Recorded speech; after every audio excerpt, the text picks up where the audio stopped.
that video you just watched, I was using the XP Deus 2 when I found that gold coin. Now, does that mean that's the best simultaneous multi-frequency detector on the market? I don't know. We're not going to discuss that here out in the weather. Instead, we're going to discuss it here. So which simultaneous multi-frequency metal detector is the best one on the market? If you've been watching the last series of videos that I've been doing on the Garrett Ace Apex, the Minelab Manticore, the Nokta Legend, and the XP Deus 2, you can get a feel for what features are available and how they perform in the different areas that I looked at. We took it to the beach, we took it to the park, we took it relic hunting, and we took it gold prospecting, or we took them gold prospecting. If you go back through and look at those videos, I think you'll find that in most cases, a lot of the detectors are going to find the same targets. There's maybe a 10% at the top area where some of these metal detectors perform better than others in certain situations. So it's not real apparent to me which one is the best. So with Christmas coming out in a few weeks, I thought I'd put this video out. Maybe you're trying to decide on an upgrade for yourself for a new metal detector, or maybe there's a family member you'd like to buy a metal detector for. I think what it comes down to is where are you going to use the metal detector and how simple of a metal detector do you want. Also, the amount of features, the amount of accessories that are available are all going to play a part in the metal detector that you choose. So let's get to it. We'll discuss these individually, and maybe it'll help you make a decision.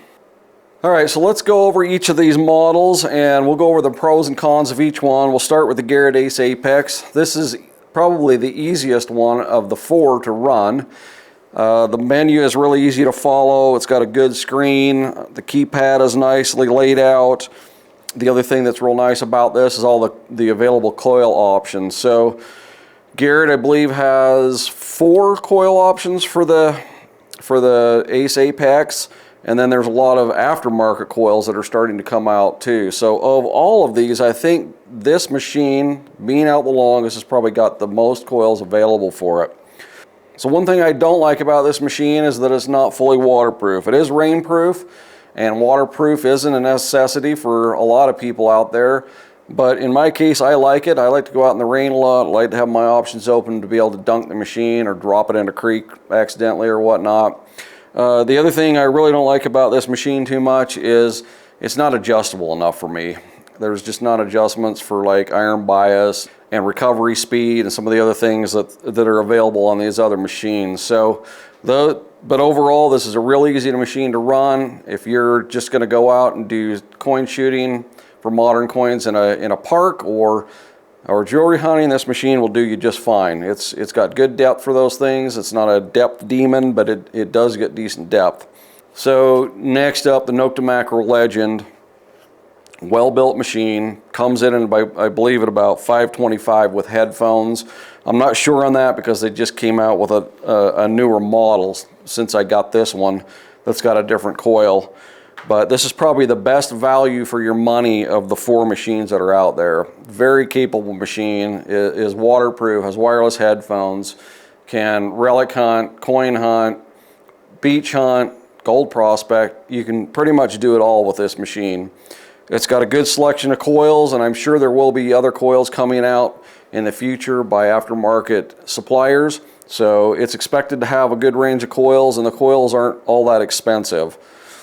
The thing that I really don't like about the Legend, though, is the menu layout and how tiny the icons are, how hard the keypad is to read, and how much stuff that they have stuffed on the front screen.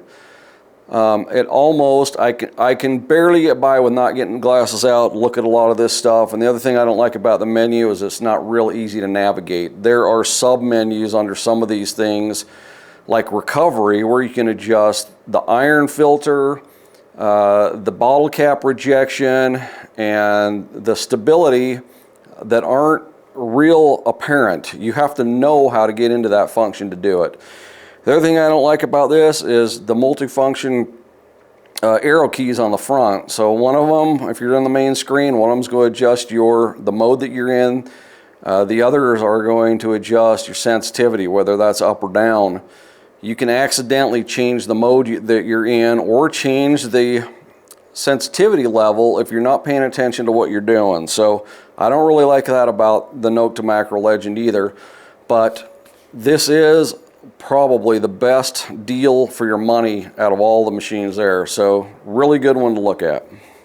And then next we've got the Minelab Manticore. So the Manticore is, in my opinion, has got the best screen. Everything's easy to read. The menu is easy to navigate. It's good ergonomics, very adjustable through not only the arm cuff, but the shaft. The one thing that's not good about this right now is coil availability. So right now, the only coil that you can get with ease is the 11-inch coil. Now there is a 5x8 and there is I think it's a 12x15 that are out. The 12x15 is probably the easiest to get, but when stock comes in, it's right back out. So I'm not sure if there's going to be any aftermarket coils available for the Manticore. So right now, you've pretty much got 3 coils and really only one of them at this date, you know, Thanksgiving of 2023, that's readily available. The other thing that's really nice about the Manticore is the target trace feature. That's going to give you some extra information, especially if you're like park hunting, to make a decision of whether to dig or not dig a target. In addition to the audio and your number ID, the target trace is a real nice feature to have. And then finally, the Deus 2. The Deus 2 is, in my opinion, the most ergonomic of the bunch. If you take the remote off the stem, which it's not on here right now, and you run a 9-inch coil, easily the lightest machine to use. I like the way that the coils change out. Some people don't like that. I find it real easy to just slide one out, slide the other one in. You don't have to wrap a cord around, you know, and plug it in and all that. I just go to run my remote, I pair the other coil, and I'm on my way. The downside of that is that you got 3 different items that need to be charged. You got the coil, you got the remote, and you've got headphones. And for some, that's a little bit hard for them to remember to charge all those things. For me, I usually get home and just charge it, you know, charge my machines up right after I'm off of a hunt. So not a real big issue for me. Some of the downsides to the Deus: coils. So you're only ever going to be able to get XP coils. There won't be an external manufacturer making coils for the Deus that I know of. And right now for the Deus 2, there's only 3 coil options. You've got the 9-inch, the 11-inch, and the 11x13-inch. Now hopefully there will be a 5x10 elliptical coming out at some point, but for now those are what you're stuck with. And the coils are fairly expensive as well. They're anywhere from $300 to I think up to $400 for a coil. So other thing I'm not real keen about with the Deus is the remote, how small the screen is. And the menu doesn't make a whole lot of sense for a beginner, but for someone like me that's had it for a while, I can navigate through it pretty well. But it can be hard to read at times. Sometimes I'll have to get glasses out when I'm making some fine adjustments to the menus in there just so that I can see it. But overall, Deus is a real good machine. It is, you know, depending on the platform that you select, it is fairly expensive, anywhere from $800 to up to $1,500. So now I'm just going to give you my opinion of where each one of these machines shines and where I would use them. This is totally my opinion. This is based on the sites that I hunt. Might be different for someone else that hunts different sites, but from the information I'm about to give you, you might be able to make a decision if you already don't have one of these as to which one that's going to be best for you. If I'm a person that just likes to go out on weekends and hunt the local park occasionally and dig up modern change and fresh drops of jewelry, and I want a simple, easy machine to use that's priced good, I think I'd probably suggest the Garrett Ace Apex. Now I've taken this machine to, you know, many local parks and yards around my area, and this machine does just fine for that type of hunting. Easy to set up. Basically it's turn on and go. Now if you're into deep park hunting, like you're looking for old coins, deep coins, you know, old jewelry, stuff like that, I would move you towards either the Legend, the Manticore or the Deus 2. And in that particular situation, the Manticore would be my choice for a couple of reasons. First off is the target trace. So that gives you an extra tool to use when you're out in the park trying to make a decision whether to dig or not to dig. And as you all know, we don't want to be digging excessive holes in a park. We want to be able to, know that we've got a good target down there that we're going to go after, and we're not going to have to dig a bunch of holes trying to find good targets. The other thing that's real good about this machine is if you get it set up right, you don't have EMI interference, you've got the sensitivity set correctly, recovery speeds set correctly. This has a real good target ID, very stable, and is another real good tool that helps you make a dig or not dig decision. The next thing is beach hunting. Now any of these will beach hunt.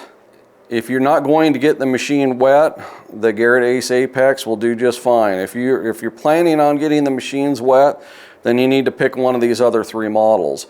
But all of them will beach hunt, and they all do fairly well at it in my opinion.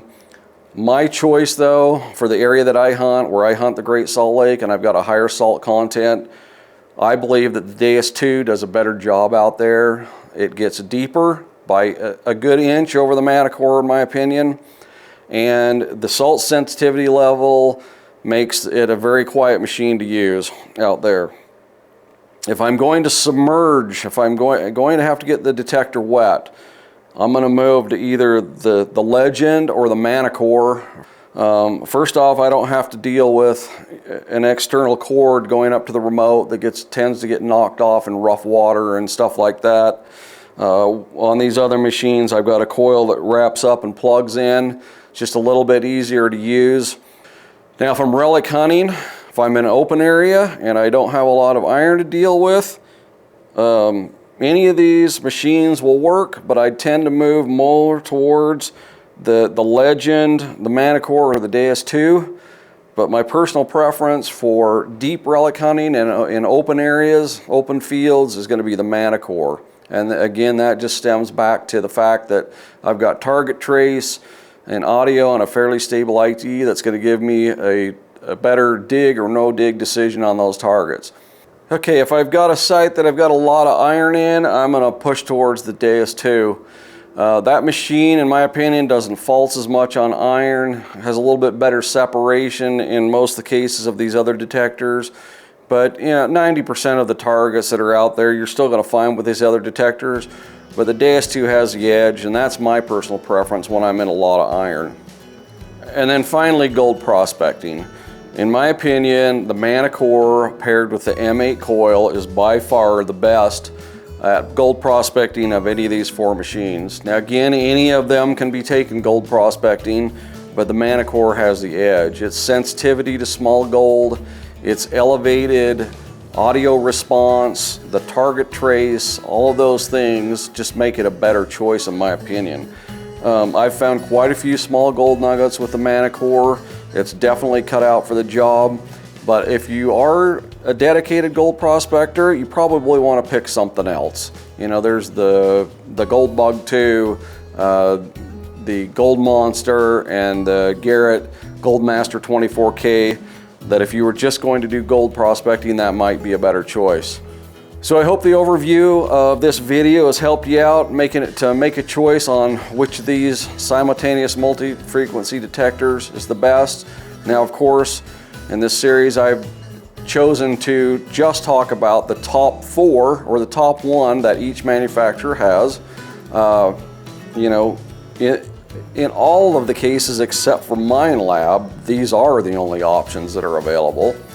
If you go to Minelab, they do have the Vanquish and they have the Equinox series that you can take a look at too, that are also good machines. Hope you enjoyed the video. Hope to be putting out more soon. It is, the weather, as you saw in the first of this video, the weather has changed to snow.